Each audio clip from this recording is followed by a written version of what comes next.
better roll them dice. You never know if it could change your life. Take a chance, you need the wrong or right. You never know. Hello everyone. This is a podcast. The name of the podcast is Dungeon Master of None. I'm Dungeon Master Matt. And I'm Dungeon Master Rob. And we are... Hey. Hey Matt. We made a thing. If you have listened to either of our previous episodes where we create an adventure live on this show, you can now download that playtested, completed adventure with art and all the correct formatting on DM's Guild. That's right. The Celestial Job is now available for purchase by you, and I hope you'll check it out. It's fun. We spent a lot. Also super cheap. We spent a lot of time on it. We're very happy with it. It also represents sort of a cool experiment where we, freeformed something and then polished it up for purchase by people. So check it out. We don't want to brag. It is just one shot, but it's the jazz of role playing games. Yeah, it's yeah. We're hoping to be the Velvet Underground of DM's Guild one shots. Maybe not everybody buys it, but everybody who buys it goes on to start their own D&D podcast. That's actually not what we hope. We want to be grossly commercial instead, and everyone buys it. What are we gonna write next for an adventure? Because I'm itching to write another adventure with you. I'm feeling a little piratical. Yeah, with Ghosts of Saltmarsh out, it seems like a great idea to do something piratical. We did a heist, a seagoing adventure would be pretty fun. I would love to do a murder mystery at some point, though maybe we hold that one off till closer to Halloween time, but I think that would be a very fun contained adventure to write. But yeah, I'm thinking something involving some seafaring out on the seas with some pirates and sailors and ghosts and salt marshes, perhaps. Yeah, absolutely. Lots of pirates, heavy on the actual ghosts. Yeah, real ghosts, and not real metaphorical ghosts of real salt ghost marsh. Pirates. Yeah, ghost pirates. I also was lying awake one night, and I had the vision of the really old, shitty art of the Bulette cornering a halfling in a tree. And then I was also just thinking about Trimmers, right? And I was just like, we haven't done Trimmers is a perfect village one shot, right? Inspiration. And I was like, we haven't done a place based here's a place, it's a sandbox, there's one ultimate goal, and I'm like, you know what, level 1 characters fighting one Bulette, that would make for a great one shot. I actually kind of like that idea. Let's put a pin in that. And the reason why I like that, in addition to it being fun and I love Tremors, is that it's such a great thing to easily just plug in to your campaign, right? Anywhere in your travel narrative, you can just have absolutely a one-off. They You're arrive at a village of halflings, and there's a really hot graduate student. Yeah, that's right. Which shout out. All graduate students in movies should be hot. Right, of course. But yeah, that'd be a great anywhere in your first handful of sessions. One little bottle episode. They arrive at a village and save some hapless villagers from a tunneling monster. Fun, campy, horror, good fight, challenging encounter. Yeah, I'm into that. Yeah. Yeah, I think it could also be a fun challenge for us is, could we build a one-shot adventure with just a single monster? A single monster. Right? Yeah. There could be some NPCs in there that obviously the players could kill if they wanted, but there's just one monster, right? I think that would be a fun challenge. I think we might need to do this, Matt. I think this might be too good. All right. Let us know what we should do. Yeah. Tell us.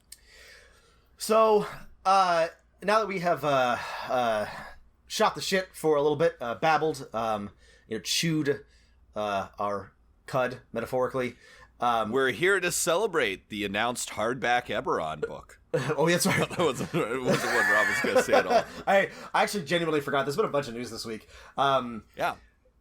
Planescape Adventure coming out That's right. later this year. We called it Descent to Avernus. Thoughts about the Baldur's Gate branding, which I already talked to you about. I wonder if they're going to try to play up add more character to the cities like they did with Waterdeep for Waterdeep Dragon Heist, which would be interesting.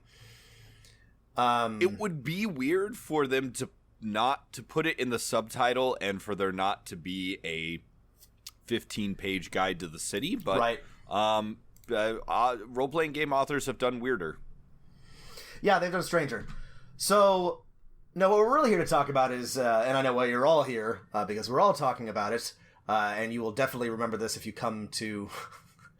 God, I can only hope that this will not matter to anybody if they come to this a year later. But yes, we're going to talk about, of course, Game of Thrones, the ending of the epic 8-season HBO fantasy showcase prestige TV Goliath that came to an end spectacularly last Sunday. Why do you think we came all this way, Rob? Why do you think we came all this way to talk about Game of Thrones? And so, obviously, there's spoilers massive, for the television show. Just throbbing spoilers. Please do not listen if you are concerned about any... because we are not going to spare anything. I have no remaining respect for the show, so I'm just going to throw out everything I feel like. Yeah. I have this... Speaking of spoilers, I have this one friend who read the novels a long time ago back with me, and he was like, I am not gonna watch the show until I finish the novels.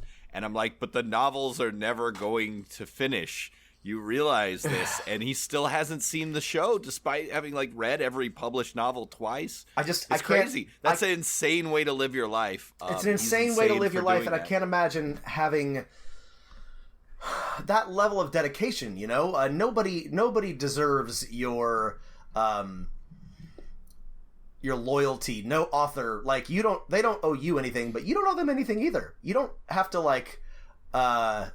you don't have to wait around, you know. Move on, Rob, I guess. Authors your fans are your liege lord. When they call their banners, you have to show up. They can serve the king's justice. And I do sort of want to talk about this at the end, but I want to emphasize here that the healthy response when a piece of fiction disappoints you, which is going to happen all the time for the rest of your life, is to mourn and either read something else. It's okay to be disappointed with fiction. It's okay to be disappointed right? and express your disappointment, but the right response is to be sad and move on with your life, or even better, create something of your own. But don't yell at the author, don't create a petition, don't, shout at people who feel differently. You will be happier if you just find... There's just so many things to read. Rob, you're such a hypocrite, because when you were criticizing Amazon's unfair work policies, and I said, well, Rob, why don't you just go create your own Amazon? Be your own Jeff Bezos. You said that was a dumb response. Hoisted by my own petard. I can't... I have been undone by reason and logic. Yeah. Anyway, we'll talk about that maybe a little bit at the end. But yeah, so... what were we talking about before I got off on this? It's okay to be sad. It's okay to be sad. Don't go crazy. Yeah. So as we have alluded to, the ending was not a fully satisfying end, and people are feeling varying degrees of disappointment about how the series wrapped up. And Matt, we haven't actually talked about this, but what are your thoughts on the ending overall? Yeah, well, as a dungeon master, I am in some ways sympathetic, because I've had grand sweeping campaigns that have often ended in a slightly rushed and hurried manner.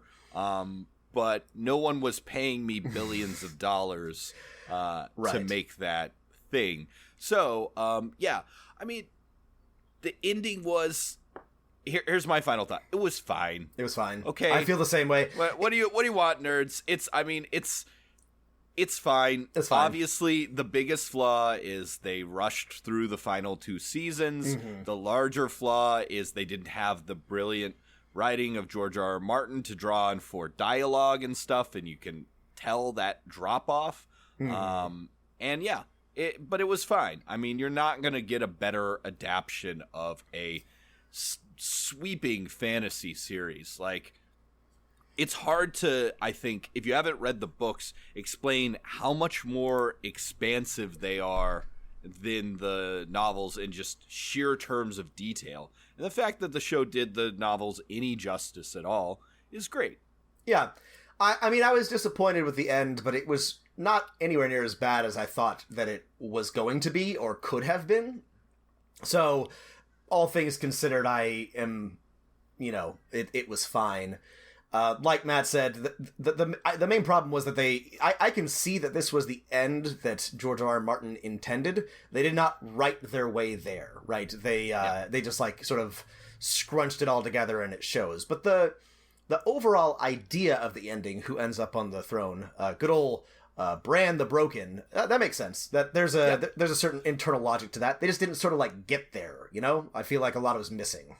Oh yeah. I mean, and we will obviously have to talk about the fact that fucking Brienne of Tart didn't flip over the goddamn Book of Brothers to start her own page in her shot. Just drove me insane. Oh, I was so excited for her to write, Sir Brienne of Tarth, on like the heading, and she didn't do it. Yeah. Yeah, I'm cranky about it. Really, really made me angry. Brienne, I'm glad she got to be head of the Kingsguard. She deserved that. But generally, she got done wrong by the show. She was the most that's one I lay firmly at the feet of the creators of the show. Yeah. Because, like, all the right beats are there. Brienne finally gets to smash. She gets knighted by the most tarnished knight in the kingdom, even though she is the true paragon of knighthood. She becomes the king's head of the Kingsguard. Everything was told except for that knighting scene in like the exact wrong way.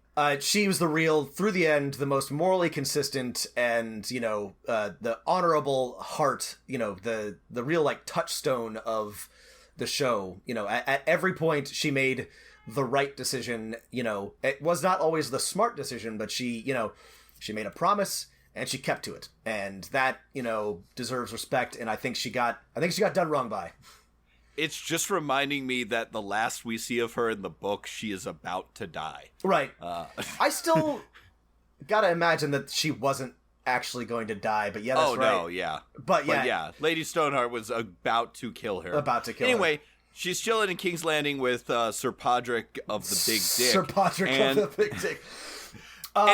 Bran being king, right? Okay, let's get this one out of the way. Right. This makes a certain amount of sense and reminds me what a deep well certain English legends and Welsh legends can be. Okay, here's my personal theory that many other people have also put forward is, in some ways, George R. R. Martin is always responding to the big fish in the ocean of fantasy, right? Tolkien. Right. He's explicitly stated he is writing as a response to Tolkien. Not like an attack on Tolkien, but as a response. He's always said he's a fan, but he's like, what if we did this differently? It's like poetry. It rhymes. The king in Tolkien, right, is a scion of Atlantean bloodlines, right? He draws on English and Welsh legends and, quote, histories, unquote, that talk about how, the English kings aren't just fucking up-jump sellswords who have horses and were really good at murder, but are in fact the descendants of the great age of heroes, right? Mm-hmm. They're the descendants of Aeneas and the other Greek heroes, right? Of Hector and etc. Right? So that's the idea of like that Geoffrey of Monmouth put forward and other Arthurian legends, and Tolkien steals from them in the story of Aragon. And you see that a little bit with the Targaryens, right? They're the sort of William the Conqueror, but also these people from the magical Rome land. Mm-hmm.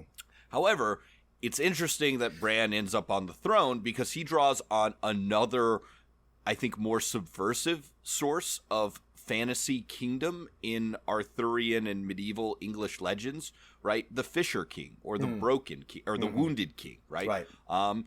This sort of mythical grail-keeping king who is tied to the land. There's always a Stark in Winterfell. Bran is probably going to turn into a giant tree, right? It sort of all makes sense to me in that sort of thematic response to Tolkien. Yeah, and there's also an element of the king under the mountain, the old returning king, with Bran's ties back to Brynden Rivers and Bran the Builder and all that, and it's clearly a callback to an older, more pagan tradition of English folklore and Arthurian legend. I think that's what was intended by the Three-Eyed Raven and a lot of the old stuff that happened north of the Wall. Did you find it at all interesting that the show never brought up that the Three-Eyed Raven was a Targaryen or a Blackfire, or no, sorry, one of the great bastards of Aegon the Unworthy? Interesting is not the word that I would use. I found it frustrating, and it's one of those. There are lots of dangling threads, and I want to come back to that. I don't think it's bad to have unaddressed, mysteries in your show or in your novel or whatever. In fact, it's good if you don't wrap everything up in a tidy bow at the end. But some things in Game of Thrones really demanded an answer that they did not get. This is the Brynden Rivers and the Three-Eyed Raven is a particularly pointed example, as is the Night King and his symbol, which is never explained, even though well into the 8th season he is still, dismembering children and arranging them in a spiral pattern. We still don't know what the point is. But, there's that. There's, again, the Three-Eyed Raven and being one of the great bastards, a Targaryen, or having Targaryen blood. There's also Howland Reed having been at the Tower of Joy and knowing Jon Snow's true parentage, and yet never... That doesn't matter. It doesn't matter. It doesn't really matter that Jon's a Targaryen. I'm actually, okay with that. In truth, Jon's parentage doesn't appear to matter at all. So, right. Double not mattering.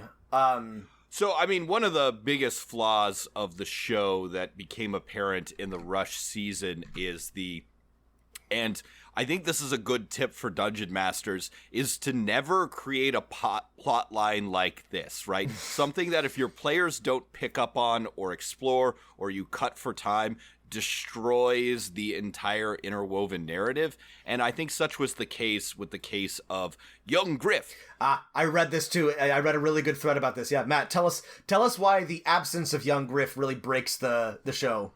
In 10 seconds, if you haven't read the book, Tyrion meets a secret Targaryen who may not be real, who's been hidden away by Illyrio and Varys, who is the dead uncle nephew, the real Aegon Targaryen, and heir to the throne. He's called Young Griff or Aegon. And he reinvades the Seven Kingdoms in the books, and that's pretty much where we leave off. And it seems pretty clear now that we've seen the end of the show that he might be the one to sort of rally the popular unrest against Cersei, who we've seen in the books, murdered a million people and a very popular religious figure and the very popular queen of House Tyrell, and suffered no consequences for it. Mm-hmm. And it would make sense in the books if after she does that, this maybe false Targaryen takes over King's Landing. And, this might be the sort of thing that sort of drives Daenerys over the edge of another false usurper who the people love. Right. And not her, despite her saving the fucking world. And it's significant that in the books, Griff is traveling with and has the aid of the Golden Company, right? Yeah, of course, right. That seals it. Right. Who shows up Harry in the Strickland. show in the very, very end, only to die. Magically purchased by Cersei's infinite money pit. But again, clearly intended to be there, but it makes more sense that they are purchased by and, loyal to young Griff, and then they arrive on the shores and blah, blah, blah, blah, blah, blah, blah, blah. So yeah, so be careful don't put something in your game that if the players don't pick up on it, it will break the internal logic of it. If you must, make sure that they discover it. Just stop, throw an NPC in there to, make sure that they know how important it is. Look, sometimes you may not be able to be subtle. Your players may not pick up on something that you think is obvious. You don't have to, you don't have to wait for them to discover it. Just give it to them sometimes. Yeah. This one of the things that I is always enticing about a Game of Thrones like story that I think role-playing games struggle with is it's so hard to tell stories when your players truly and really split up. I'm not talking about going into different rooms in the dungeon or going to talk to different NPCs in a city, right? When they've truly gone to the four winds. And right. Role-playing games are just not the medium for that kind of story. I don't think, at least not fantasy ones where if everyone can teleport or something, then it's cool. But otherwise, you just can't tell those kind of stories. And that's okay. We got to be okay with that. Yeah. I'm sure that there is somebody out there who's capable of dungeon mastering that and making it compelling, but I have never met such a person. I am not such a person. I've never played in a game where the party split up for more than 30 minutes without people getting bored and frustrated. So, good lesson here that splitting the party is bad and that it often is hard to tell, even if you're in if you've got, 8 seasons to tell the story.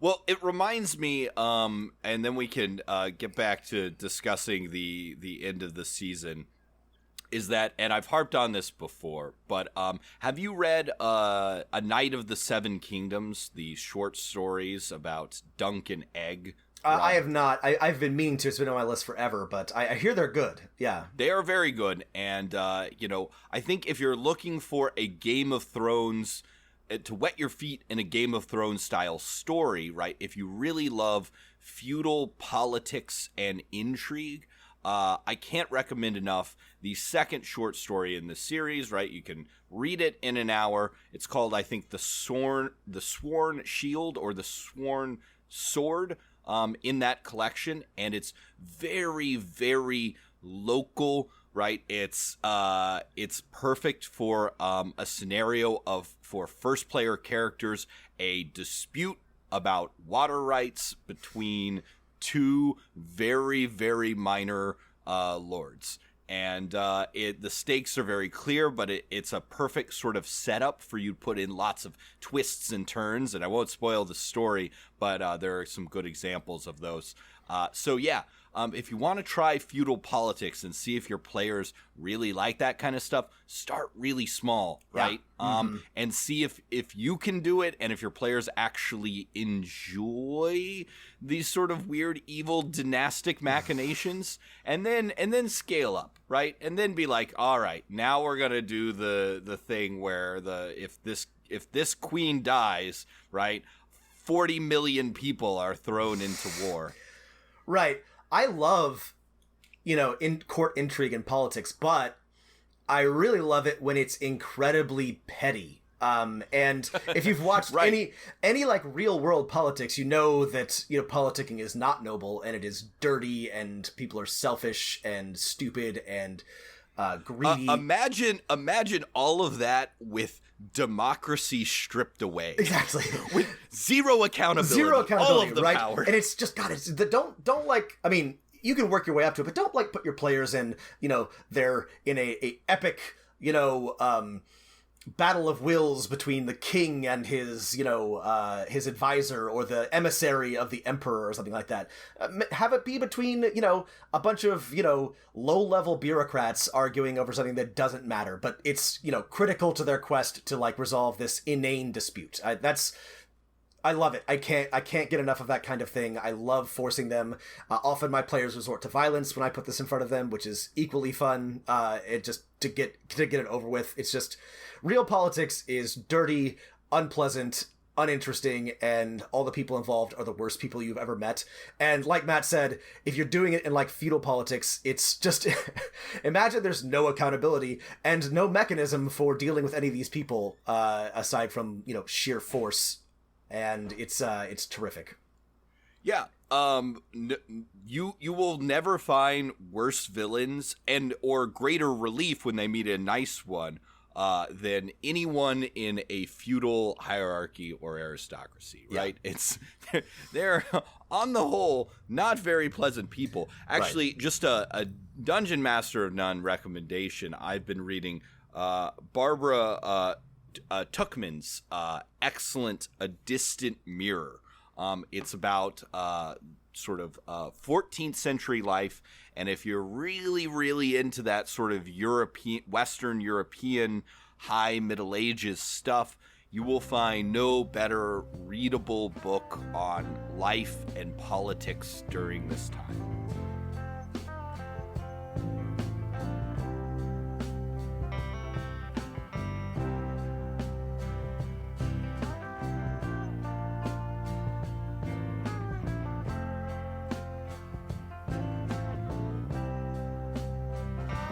So speaking of petty nobles, let's talk about the brilliant solution that Tyrion came up with to select all future kings of the Seven Kingdoms. They're Lord Elector of the Vale. Yeah, Lord. Yeah. Robin. Yeah, he for some reason everyone, despite the fact that Tyrion hasn't made a good decision in roughly 3 seasons, everyone still hasn't everyone looks to him. I guess it sort of like makes sense, you know. I don't know, he's a neutral party and nobody has any good ideas and everybody's tired of fighting, and so he's like, well, why don't we just... Well, you also have to remember all these other people are incredibly dumb, right? Everybody but... Was anyone sitting up on that stage besides Sam and Sansa smart? Yeah, I know. Sam and Sansa should have picked I don't know. Anyway, everyone there was profoundly stupid. Sorry to call back. He was seen for just a second, but I think Howland Reed was there. Howland Reed was one of those unnamed people sitting, I think, next to Sam. If he's unnamed, is he really there? No, he's not really there. Anyway, you can try and make it okay in your heart, Rob. But not okay in my heart. Anyway, so the point is, Tyrion says, "Well, yeah, whatever happened to Mira Reed?" I had this thought. I was like, oh, right. Bran told her to go away. She's still out there somewhere. Just wait, what? Is that how she left? Yeah. Bran gets back, and then he's all like, oh, I'm the three-eyed raven now. Farewell, Mira. I don't... Well, why wasn't she sitting on the fucking stage Fuck then, if I know, instead Matt. of her father? Ah, Jesus. What a waste of a character. She was a great character, She was a great character. She dragged his sorry ass around on a sled for 2 seasons. Rob, I'm sort of like noticing this weird pattern here. It seems like the people at HBO sort of have a thing out for, I don't know if there's a word for this, but lady characters? Lady characters? God, strong, independent like, women, maybe? Just sort of always sort of make the worst decision possible for how they might express themselves and participate in the plot of the show. I'm just double checking. Bran told her that he doesn't need her anymore or something like that, and then she leaves. She's hunting frogs back in the neck. Hunting frogs. Making a frog gumbo. I wanna. Okay, we gotta come back to the whole lady character thing, because I want to wrap up the Bran's or Tyrion's decision, because I've been thinking about Daenerys and everyone, but so Tyrion pitches this idea, that let's all decide as one, who's gonna be king, right? Can't be Jon, because Jon is a criminal or something. He's a regicide, which I guess prevents him from becoming. Oh, also he doesn't want it, but whatever. I don't want it. I never wanted it. And Tyrion, I mean, it's never really prevented people historically from becoming king, murdering another king. But we'll gloss over that. So yeah, he comes up with an elected monarchy. Right. My first question is, there is a precedent for this that I think there are multiple George R. R. precedents. Martin has been sowing his little seeds. Right. There have been 3 great councils of Targaryens to choose successors in which the Targaryen kings consulted with the great lords of the realm when succession was in dispute. That's right. I forgot about that. Okay, right, so there was the one that chose Aegon the Unlikely. There was another one that sort of kicked off the dance of dragons by passing over a woman for the throne, and then there was another one that was much less important. So there's also a historical precedent for this, of course, in the Holy Roman Empire, which had elector princes. There's the Polish. I'm not gonna say this wrong, Matt. You're Polish. You say it. I have no idea. Sejm. Anyway, which I think every lord got a vote or something like that, and it dragged the country into paroxysm. Just couldn't act. Not a great example. I mean, so it worked for a while. That's true. Actually, it worked for a few hundred years. It worked, but usually by sticking with the same dynasty. Right. And that's the thing, is that most of these things tend to get captured in a feudal economic system. So both historically and in universe, they're not great ideas. Admittedly, a dynastic succession is not a great idea either. Especially when the dynasty is an inbred one. But, this is definitely a compromise in that it makes nobody happy. Right. It's the best kind of compromise. Well, and here's the problem, right, is that the sort of high feudalism that's depicted in both the Game of Thrones histories and in the show, right, it's all highly dependent on having a just monarch who can sort of met out that sort of feudal concept of justice, and if they're not, then everything goes to shit. And, for large periods of time, this was the case, right? The solution that got feudal Western European countries out of this, right, was curtailing the power of the nobility, and this is exactly when places that had elected monarchies, like Poland, began to sort of fall behind in power, prestige, and the power of the state to get anything done, is that when there became a centralized state that didn't rely on these powerful landed noble families, and they became indebted to the central state instead of the central state indebted to them. Right. Rather than pushing, as I thought it might, pushing, the world of Westeros, toward a towards an age of, I don't know, enlightenment or imperialism or centralization, right? Like happened in the 16th and 17th and 18th centuries in Europe. It just sort of, the show just sort of punted, I do sort of like the concept of that. So we've seen some hints in the show that despite the people imagining, for example, the Age of Heroes of being a age just like themselves, it was actually, more like a very much more primitive time. But I do sort of like that Westeros is locked in permanent Middle Ages because of the unique climactic conditions. Right, the I winter. don't actually know what the link is there. If you ask me to explain how long winters make permanent feudalism, I don't think I can. It sounds good enough that I'm okay with it. I'm on board with this. And I have a lot of questions about winter in general. And, it's coming.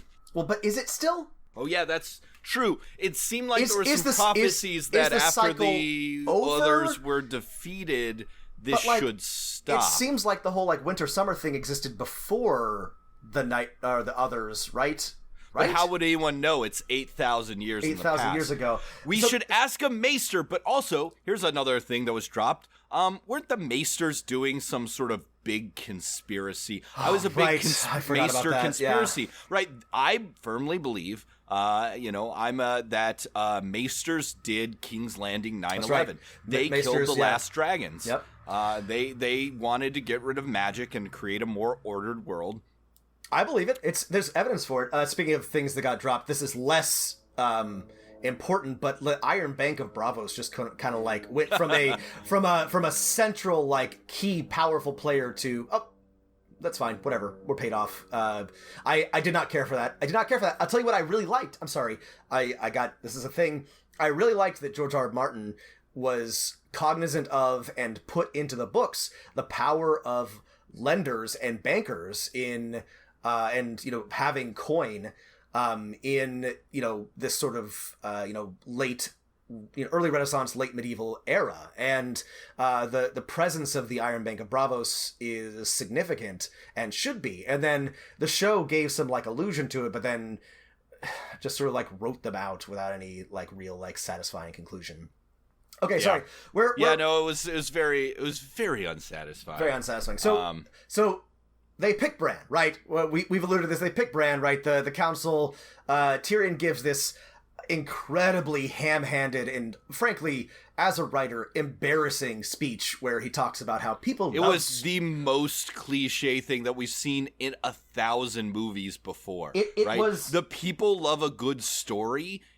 I've heard it 100 times. It was like somebody put Samwise Gamgee's, speech at Cirith Ungol, through a translator 7 times, and then had it just took the original beautiful version of that and just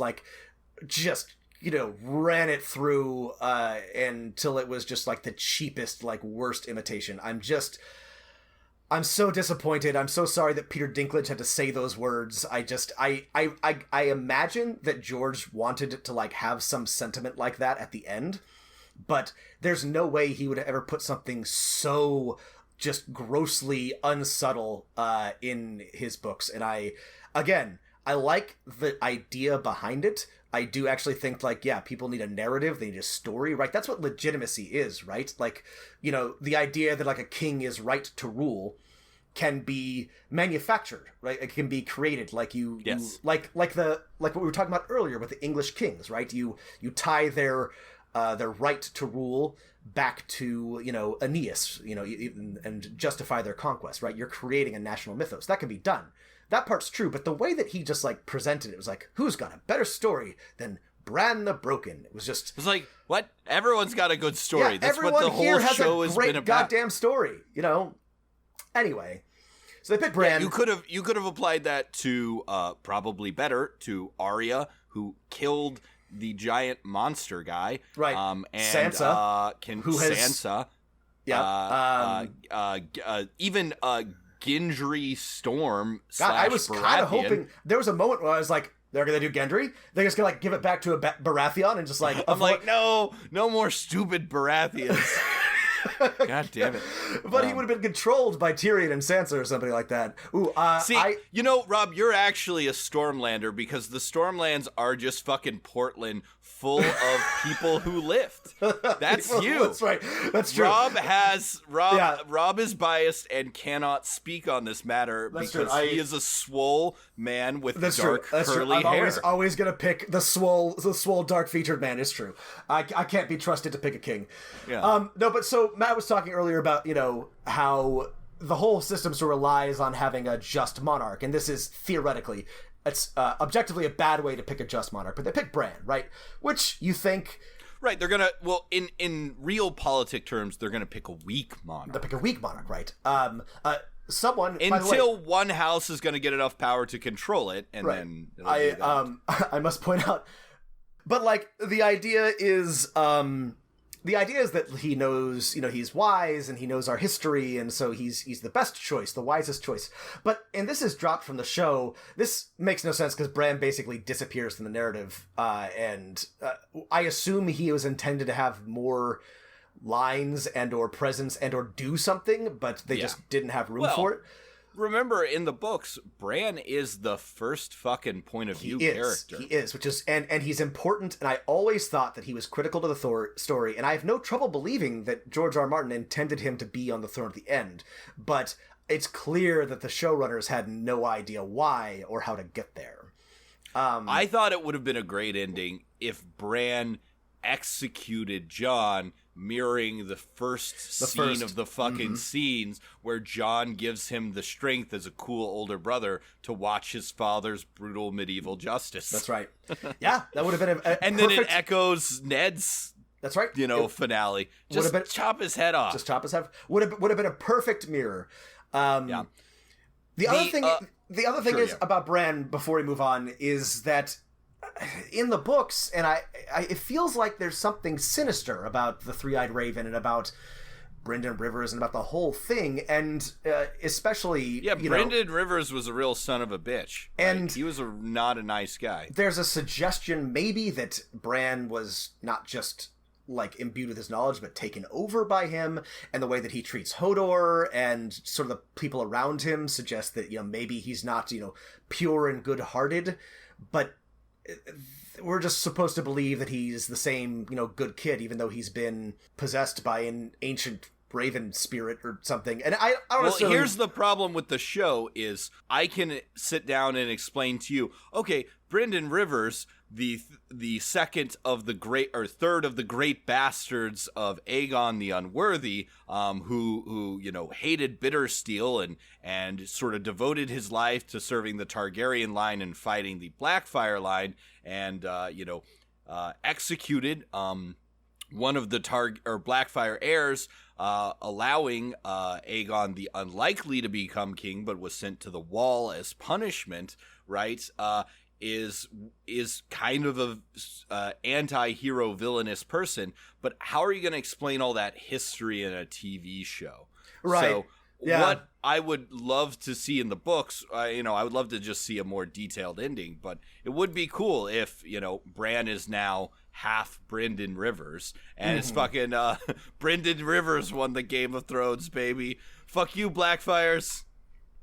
Yeah, fuck you, Blackfyres. So I got one more thing to say about the ending, and then I have some tips for DMs based on Game of Thrones. I have one more thing to say about the ending. I mean, I have like 1,000 things to say, but I want to touch on one thing, and we talked about it. But the treatment of women in the show, right, which has ranged from not great to sometimes pretty decent, and there are some really admirable and interesting and self-actualized women in the show, but understandably, many people are upset with the treatment of them at the end, and I will definitely say that there were some bad moments in the middle too that I think we've blocked out a little bit. But we don't have. Yeah, I've not forgotten plenty of bad moments, but like we mentioned, Brienne, again, great ending, but failed to really take control of her own destiny like she deserved.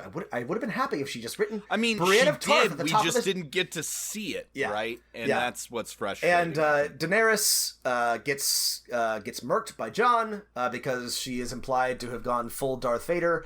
Frankly, I didn't hate her speech about breaking the wheel, even though I was supposed to think that she's some sort of stormtrooper figure.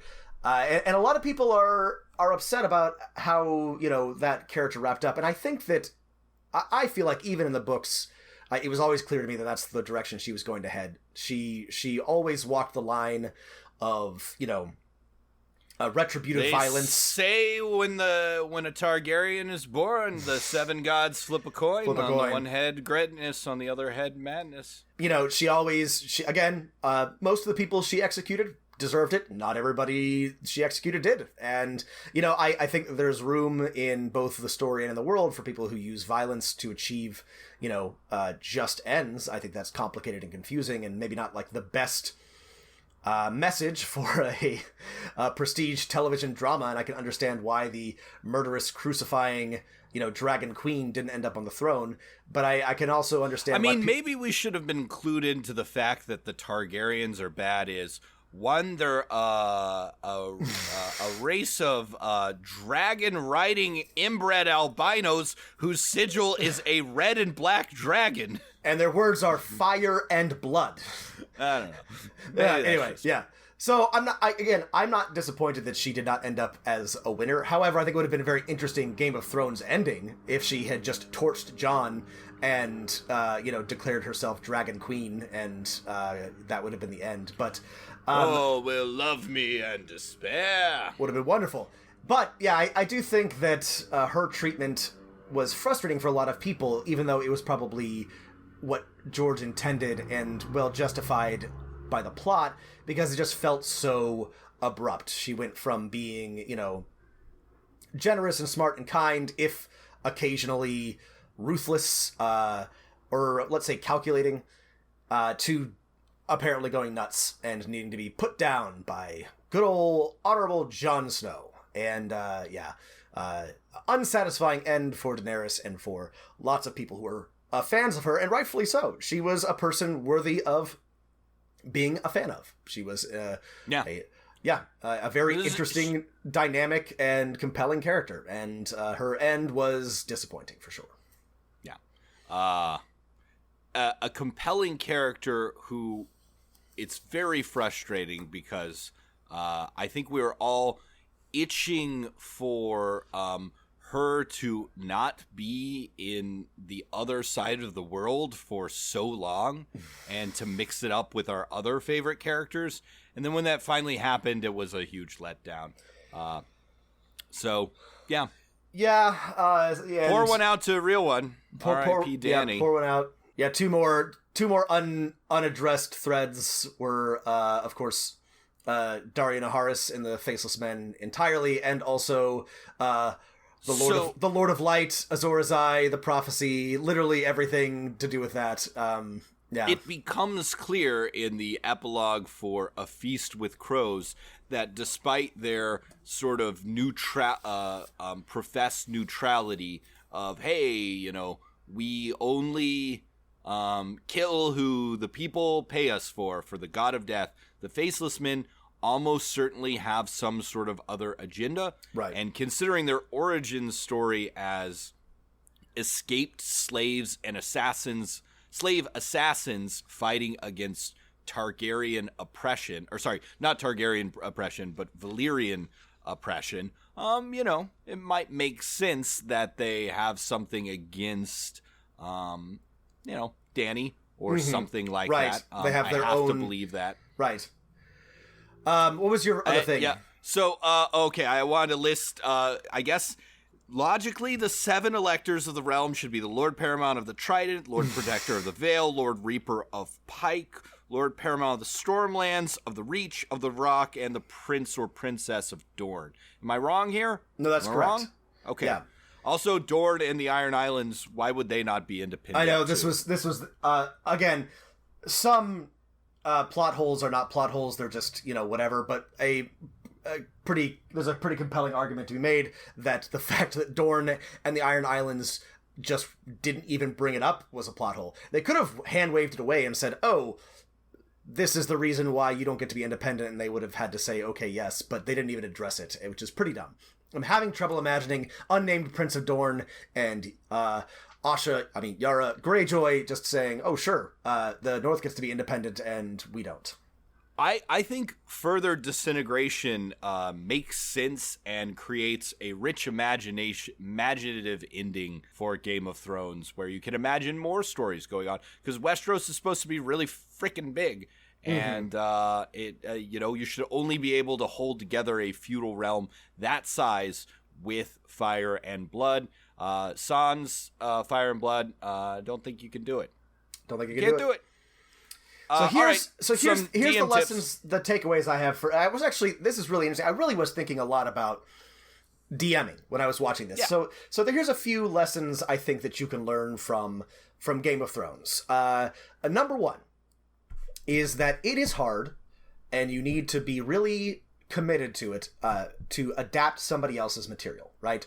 So this is the thing about a lot of people still play published adventures, and they make it very easy for you. But this comes with pitfalls, right? If you are expected, one of the things I think that the published adventures fail on is when you reach the end, right? Especially if it's one that wraps up early. In like the PC's careers, like, 10th level or something like that. You then have to sort of like go on your own, and that can be really challenging if you're not an enthusiast for the material. And I think that for all their ability up and to the point, I don't believe that the showrunners of Game of Thrones really were passionate about the material the way the fans were, and the way that a lot of the obviously the way that George was. Yeah, we really want someone to run the show who just loves the material the way Zack Snyder loved The Watchmen. Right. recreated shot for shot without $300 million. Don't understand a single point. Oh boy, that's another. We should talk about that sometime. Okay, I think that's a good thing, and I think building on that is the show for the Stark siblings, right, are main boys and girls, right? Jon, Sansa, and Arya.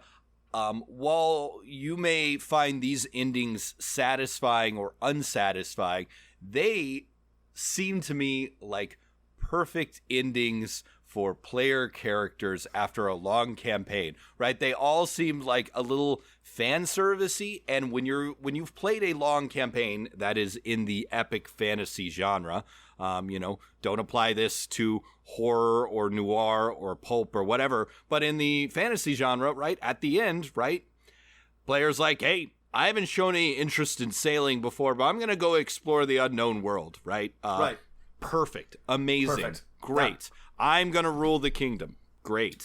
Right. Give your players the final, never deny them the final fantasy of striking on their own and truly, one of the, I think why these are great endings is all of these endings in our imaginations, right? Role-playing games or games of imagination have huge impact on the future course of the world. Sansa establishing an independent kingdom, Arya discovering a continent that was not linked with the others, Jon, rebuilding wildlings society or something, I don't know, finding the Heart of Winter. Where's that Heart of Winter?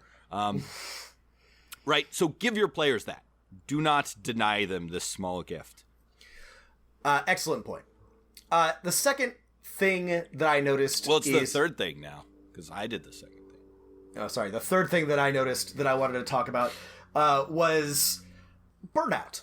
I want to talk about this. Made me think about DM burnout, and I don't want to. I'm kidding. I actually. Are we talking about Drogon's never-ending flames here? What are we talking about? Are we talking about some wildfire casts? I don't want to cast aspersions on Benioff and Weiss. I'm kidding. Of course I do. I want to cast many aspersions on them because it's clear, both from their behavior and from the fact that they were had a huge boner for announcing their next project before they were even done with Game of Thrones, that they had lost enthusiasm for and interest in Game of Thrones. We know that HBO offered the opportunity to do 2 full seasons, and they said, nah, we'll do 2 half seasons.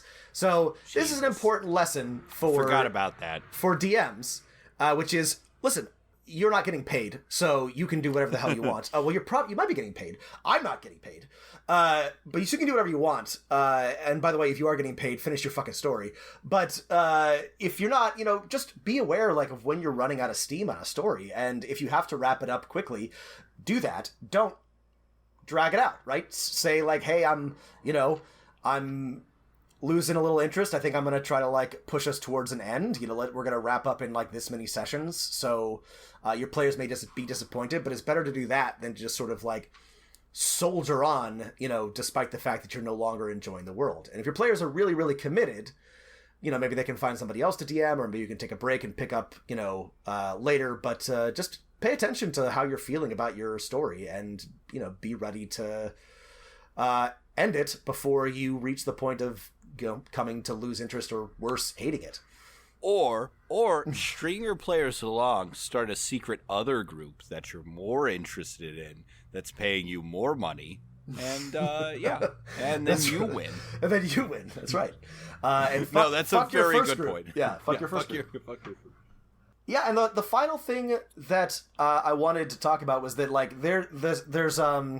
this is a clear example of plotting versus pantsing, right?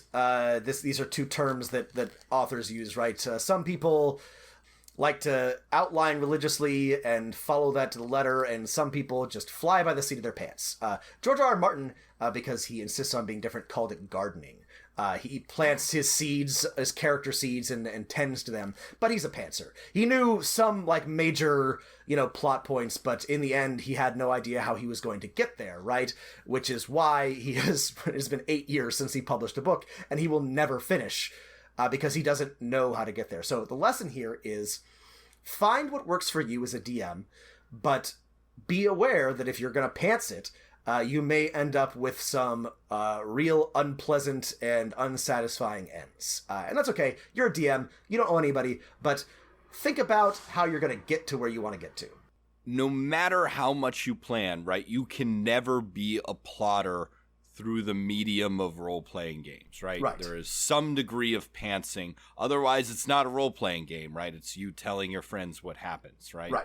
So, learn to be a pantser, and the good way is to plant lots of seeds and to discard and do a little internal rewrites on the ones your players don't pick up on, and definitely not plant any false Aegon young bricks. Right.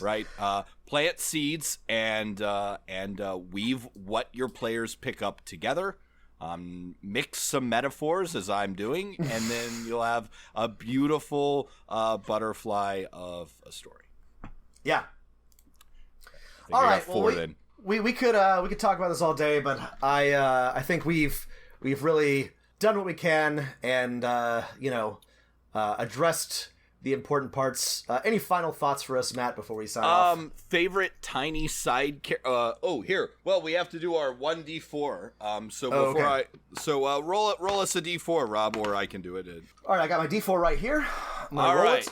Roll them. All right, I'm going to show Matt that it is a 2.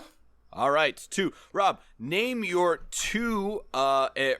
We both will name our top 2 favorite very minor side characters from the Game of Thrones mythos that are great for NPCs. My number 1 is... No, you got to start with number 2. There's my number 2. To do these things. We're playing by Letterman rules. Sorry.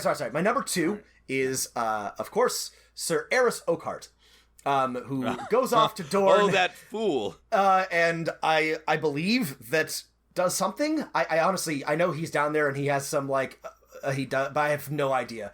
I've got no clue what happened to him. He charged and maybe got killed by Darkstar. He slept with the hot heiress to House Martell. Right. But Ariana Martell. Yeah, I don't remember why he died, though. I am a big machinations. Fan of I think it was Ariana's fault. I believe so. I'm a big fan of trying to remember all the Kingsguard because there's a bunch of them and some of them are Sir really... Mirren Trent. Well, see, actually... Oswald Kettleback. Yeah. So Eris Oakheart has a great name, and he's one of my favorites because I know that he has something, but it's been so long since I've read the books, and and he ended up not mattering. So yeah. So that's a big side character I'm a fan of. Yeah.